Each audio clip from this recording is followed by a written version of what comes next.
Hey guys, my name's Jason Sago. I'm an instructor of Brazilian Jiu-Jitsu, and I get a question from a lot of new students that have never been here before. They've never even trained martial arts. What's it like doing your first Brazilian Jiu-Jitsu class? So first things first, I want to say find an academy that you feel comfortable at. Like every vibe is different. The culture of every academy is different. Some places are safe to train. Some places are a little bit more dangerous. So if you ever feel like you're in an unsafe environment, just leave. You know, there's many academies out there. Check them all out to see which one is the best fit for you.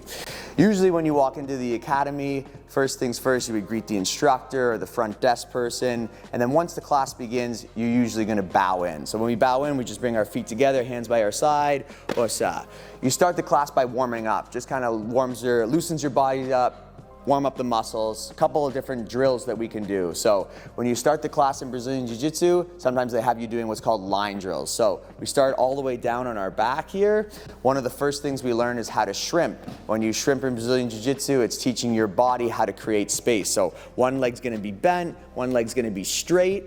And then what we do is we start to move our hips back and we rotate towards this straight leg, exactly. And then he switches sides, now his right leg is bent, his left leg is straight, he shrimps back, moving his hips, and then he continues to work his way down the mat. So back and forth, and then I'm just gonna show a few more of the potential drills we could do. You do the alligator walks. Another drill we do to help get the body warmed up. He's going knee to elbow, one side is long, one side is short, and he works his way down the mat. More advanced students might go backwards, so you can do the same drill, coordinated, going backwards, and you know the flip to the tabletop. Yeah, perfect, yeah, put you to the test right now. So depending on your level, you're gonna see drills, but then variations of the drills that are more advanced. So we have the shrimping, alligator walks, and then shoulder rolls. You wanna do some back shoulder rolls? Back shoulder rolls to teach the students how to keep the neck safe. So my coach always said, you know, you got two arms, two legs, but you only got one neck, so make sure you keep it safe. So he's putting the weight and the pressure on his shoulder, trying to avoid putting the weight and the pressure onto his neck. So he would be rolling down the mat, just kind of also warming up all of his back muscles as well. So that's good. So there's many line drills to show. I'll probably do a future video just on warm-up line drills because those are great drills to understand how to move your body. And that's why you do these solo drills. It's like you don't need a partner for these. These are drills that you could practice at home. So I'll do a future video about it. So future drills that you could work on with a partner, which then sometimes in classes, the instructor might say, okay, guys, time to grab a partner. Don't worry if you showed up solo, the instructor will just partner you up with somebody else, or you might work in a group of three. So one of the drills you could work on as a partner, starting it nice and simple, he just keeps both of his hands up here. And then we start both of our hands on the inside. This is the beginning of an arm drag. So my hands are on the inside, I would open, control the wrist, control the elbow, and then I'm gonna pull his body forward as I step. Boom, here. Exactly. And then it would be his turn to go. So when you're doing partner work, usually it's 2 and 2. I do 2 reps, he does 2 reps, or you can do 1 and 1. So he controls the wrist, looks for the elbow, he pulls me forward, boom. And we just go back and forth on this. So this is just done on your own. The instructor will go around, check everybody's technique, make a few corrections along the way.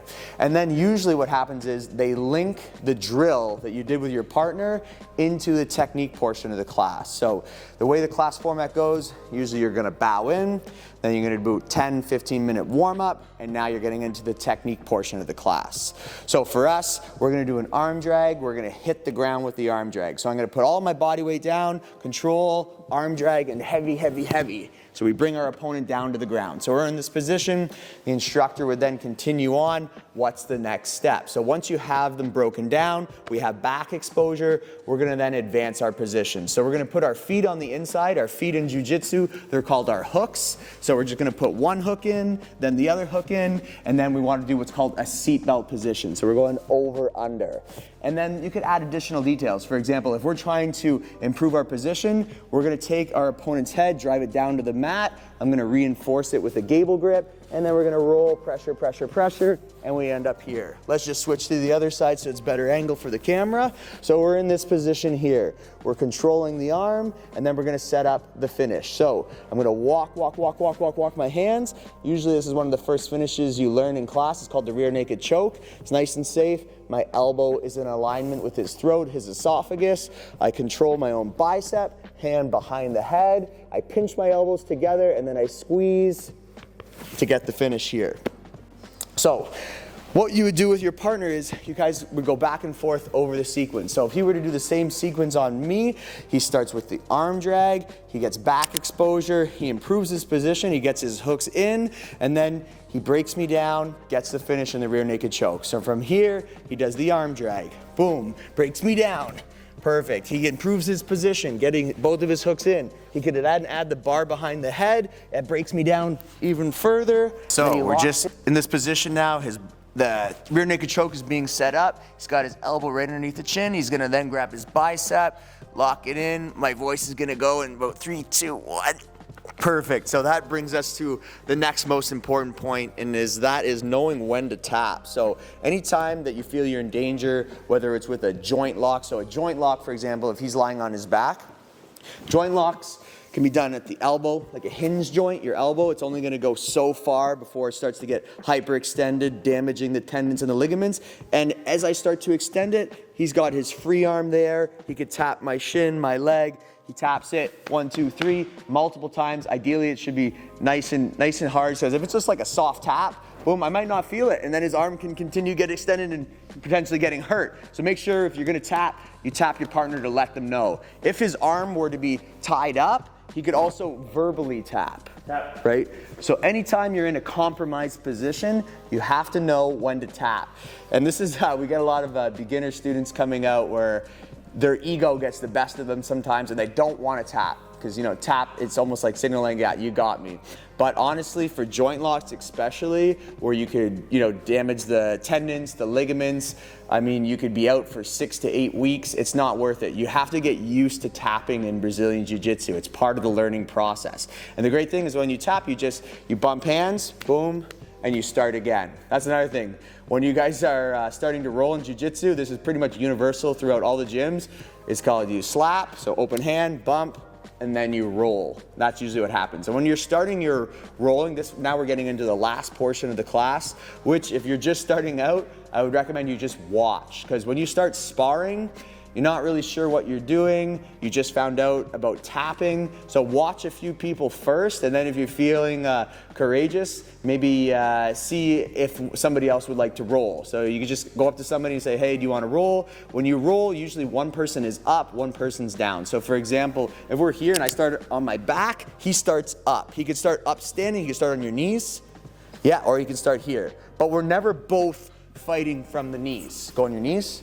We never start like this. This is a horrible position to start from in training. You never fight from your knees. It's either one person going all the way up, I'll go up, or it's one person going all the way down, right? These are realistic fighting positions. These are positions where he could add like up kicks, boom. He could do the tripod sweep that you learn in future classes, boom. So these are positions that we want to train from. We don't want to train fighting from the knees. So from the beginning here, we have our warm-up, even before that, we're introducing ourselves to the instructor, getting to know a few people. Great thing about Jiu-Jitsu academies is it tends to be a really friendly atmosphere.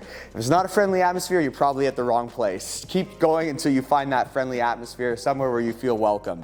Once you find that place, then you're gonna be bowing into the class. After you bow in, you're gonna be warming up. Your warm-up is either with solo, so doing those solo line drills, or it can be with a partner, doing some of the partner drills that we showed earlier on the video. And then from that warm-up phase, you transition to the next phase, which is the technique portion of the class. So going back and forth, 2 reps each, 2 reps each.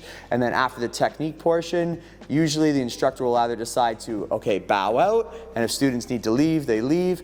I really highly encourage students to stay for the sparring portion. That's what makes the martial art real, right? We have to know what it's like to push through resistance, right? If we're just doing katas and forms with no resistance, I don't think it's very effective martial art. It's better to find a martial art where you have that resistance training. You know, what's it like when you go against somebody who's trying to resist what you do? And that's the sparring portion of the class. So you could think of your partner work before that portion. You guys are going to collaborate and work together. You're trying to help each other. And then the sparring portion, it's a little bit more competitive, a little bit more back and forth, but done in a friendly manner. You should be having a smile on your face when you're done sparring. It's really the best part of jiu-jitsu.